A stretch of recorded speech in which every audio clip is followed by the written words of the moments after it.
m'a parlé de vous au déjeuner. Salinas est notre numéro 2. Et en plus, vous avez sermonné Sanchez dans un ascenseur plein. Ce mec ne comprend rien aux preuves de moralité. Alors trouvez un endroit tranquille. Je vous avais fait convoquer par email. Chaque fois que les gens m'envoient des emails, ils croient qu'ils arrivent dans ma cervelle. Je vous conseille de me prendre au sérieux parce que je suis extrêmement sincère avec vous. Vous deviez savoir ce que vous achetiez en me faisant venir, George. Eh bien, je vous croyais fonctionnel. Vous m'avez fait venir pour vous mettre au pied du mur parce que vous en avez assez de traiter vos clients modestes comme des planches à billets. Et peut-être parce que vous vous rappelez ce que ça faisait d'avoir une conscience. Voilà ce que je crois, George. Non, je vous ai engagé pour faire du fric. Vous aviez grand besoin de ce job. J'ai besoin d'argent. Et pas qu'un peu, bien sûr. Mais ce qu'il me faut surtout, George, c'est un allié. J'attendais de rencontrer un jour quelqu'un de votre calibre. Et oui, je suis sélectif à ce que je vous offre en venant travailler ici. C'est une occasion de vous associer avec moi pour mener une bataille juridique révolutionnaire sur laquelle je travaille depuis plus de 7 ans.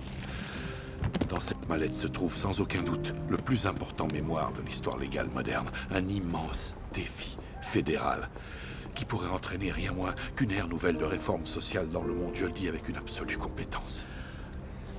La Constitution nous garantit le droit à un procès équitable, mais c'est impossible si 95% des dossiers ne sont jamais entendus, des criminels ne sont jamais entendus par un jury ou un juge. Je viens de monter une procédure totalement originale, un recours collectif au nom de plus de 3500 anciens clients, visant le cœur des plaidoyers négociés. J'espère vraiment réformer un système où les procureurs tirent de leur chapeau des peines qu'ils sont les seuls à comprendre, où culpabilité et innocence se font peu à peu remplacer par la peur de comparaître au tribunal quand les gens sont obligés de plaider coupable sous la menace de peines plus dures et coercitives s'ils refusent.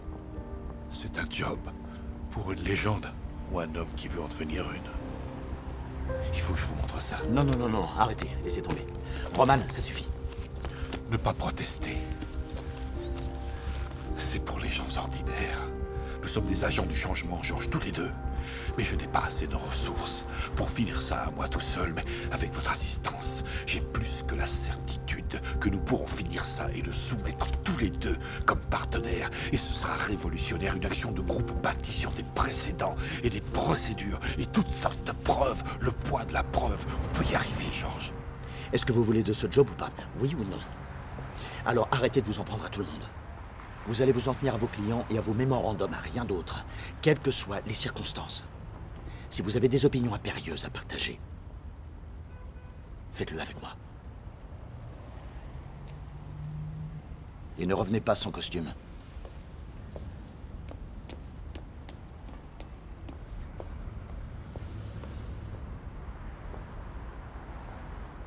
Ok.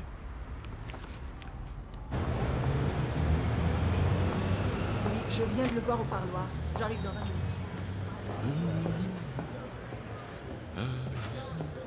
Il n'est pas dans son bureau. D'accord. Au revoir.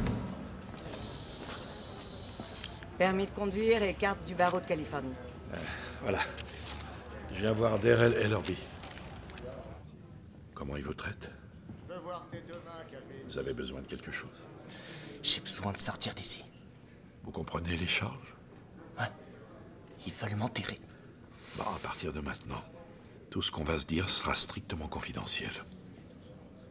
Il faut que je fasse gaffe à tout. Quelqu'un veut s'en prendre à vous? Je vous jure que j'ai pas tué ce gars. Ok? Je suis juste entré dans la boutique. Je savais pas ce qu'il allait faire. Vous avez fait une déclaration à la police? Ouais, j'ai dit que je voulais un avocat. Mais avant ça, une fois qu'ils vous ont lu vos droits, vous avez continué à parler au lieutenant. D'après eux, vous avez dit que vous aviez vu Carter Johnson avec un flingue. Je savais pas qu'il comptait s'en servir. Le fait de savoir qu'il était armé quand vous êtes entré, ça fait de vous un complice. C'est le critère du meurtre au premier degré. C'est CJ.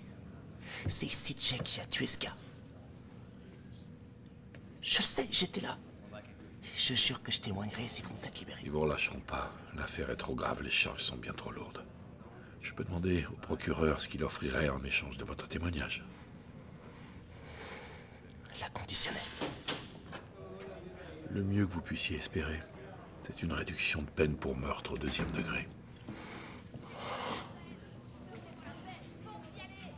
Asseyez-vous là. Bonjour, comment allez-vous? Asseyez-vous. Écoutez, je sais où CJ s'est planqué. Ça, plus mon témoignage. Ça vaut combien?